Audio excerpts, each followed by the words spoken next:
Hello friends, कैसे हैं आप लोग। उम्मीद है फिट हैं, लाइफ एंजॉय कर रहे हैं। फ्रेंड्स, डिटेल से वीडियो शेयर करेंगे टोबैको प्लांट्स के अबाउट, और इसके अंदर बहुत सारी वैरायटीज़ अवेलेबल है। जो सबसे एक्सपेंसिव टोबैको का प्लांट है वो हमारा क्योटी वैरायटी है। इसके प्लांट्स आप सारा साल ग्रो कर सकते हैं और सीड से ग्रो कर सकते हैं। अब ये हमारे कुछ टोबैको के प्लांट्स हैं जो बहुत ज़्यादा मैच्योर हुए थे।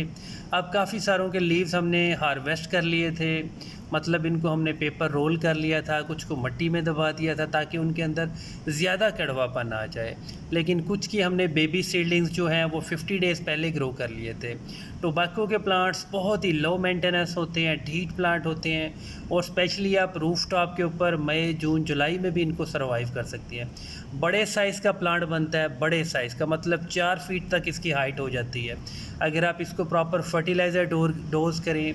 और जो इसके अंदर से नई नई कोंपलें निकलती हैं जिसको आप स्पेशल प्रूनिंग कहते हैं, वो आपने ज़रूर करनी होती हैं। अगर बात की जाए इसके सीड्स की, तो जब ये थोड़ा सा मेच्योर होता है इसके ऊपर फ्लावर्स आते हैं, और फ्लावर्स ही इसके कन्वर्ट हो जाती है डोडियों के अंदर, मतलब इसके सीड्स पॉड बन जाते हैं। और इसके सीड्स पॉड में एटलीस्ट एक एक सीड पॉड में कम से कम आपके 150, 180, 300 तक सीड्स होती हैं। और सीड से ग्रो आप इसको कभी भी कर सकते हैं, कोई बहुत बड़ा इशू नहीं है। इसके सीड्स को हम एक बार हार्वेस्ट कर लेते हैं सीड पॉट्स के अंदर। आप जैसे ही उसको थोड़ा सा प्रेस करेंगे बहुत सारे सीड निकलेंगे। इसका जो बेस्ट आइडियल ग्रोइंग सीज़न है वो है फरवरी, मार्च, अप्रैल। 25 अप्रैल तक आप इसके सीड्स ग्रो कर सकते हैं। अगर मई में भी आप जाते हैं तो 10-15 मई तक आप ग्रो कर सकते हैं। लेकिन इसके सारे सीड जर्मिनेट हो जाते हैं, लेकिन आपने थोड़े से लगाने हैं। कोशिश करें मिट्टी का गमला हो, गमले के अंदर बिल्कुल वेल ड्रेन्ड सॉइल यूज़ करें, जिसको आप भल वाली मिट्टी, भालू मिट्टी कहते हैं। सीड्स आपने डायरेक्ट स्प्रिंकल करने हैं। सीड्स आप इस टाइप के गमले में सिर्फ़ और सिर्फ 8-10 सीड लगाएं। अगर आप बहुत ज़्यादा सीड लगाएंगे तो आपके जब बेबी प्लांट्स बनेंगे बहुत ज़्यादा बुशी सीडलिंग्स होगी, फिर जब आप ट्रांसप्लांट करेंगे फिर बहुत सारे इश्यूज़ होंगे। इसका कुछ सीड ऐसा होता है कि अगर आप इसको कवर भी ना करें मिट्टी से, ये ख़ुद ब खुद जर्मिनेट हो जाता है। अब ये प्रोसेस यहाँ पे हम खड़े होकर कर रहे हैं। कुछ सीड्स अगर उड़ के किसी गमले के ऊपर भी गिर जाते हैं तो ख़ुद ब खुद जर्मिनेट हो जाएंगे, लेकिन फिर भी आपने इसको सादा सी मिट्टी से कवर करना है। और उस मिट्टी के अंदर आप थोड़ी सी पीट मॉस ले सकते हैं, कोकोपीट ले सकते हैं, लेकिन सीड्स के ऊपर आपने 1/2 इंच से भी 1/2 इंच एक थोड़ी सी मिट्टी की लेयर बनानी है। बस इतनी सी मिट्टी की लेयर बनानी है कि सीड्स आपके थोड़े से छुप जाने चाहिए। फ़र्स्ट टाइम आप थोड़ा सा ज़्यादा पानी फ्लड करें, और फिर जब तक आपके सीड जर्मिनेट नहीं हो जाते, मैक्सिमम जर्मिनेट नहीं हो जाते, आपने गमले की मिट्टी को मॉइस्ट रखना है। बिल्कुल भी ड्राई नहीं होने देना, बहुत ज़्यादा ओवर वाटरिंग नहीं करनी है। गमले की मिट्टी को कीचड़ नहीं बनाना, सोगी नहीं बनाना। और सीड लगाने के बाद मिट्टी से कवर करने के बाद आपने मिट्टी ऊपर से प्रेस नहीं करनी है।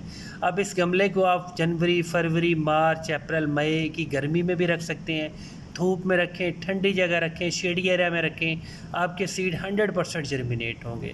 और इसको हमने कोई फर्टिलाइज़र नहीं देना, और इसके सीड्स मैक्सिमम 10 से 15 या मैक्सिमम 25 दिन के अंदर सारे ही जर्मिनेट हो जाते हैं। आज एग्जैक्ट हम 22 डेज़ की अपडेट शेयर कर रहे हैं। छोटे से साइज़ का गमला था जिसमें से हमारे मैक्सिमम सीड जर्मिनेट हुए।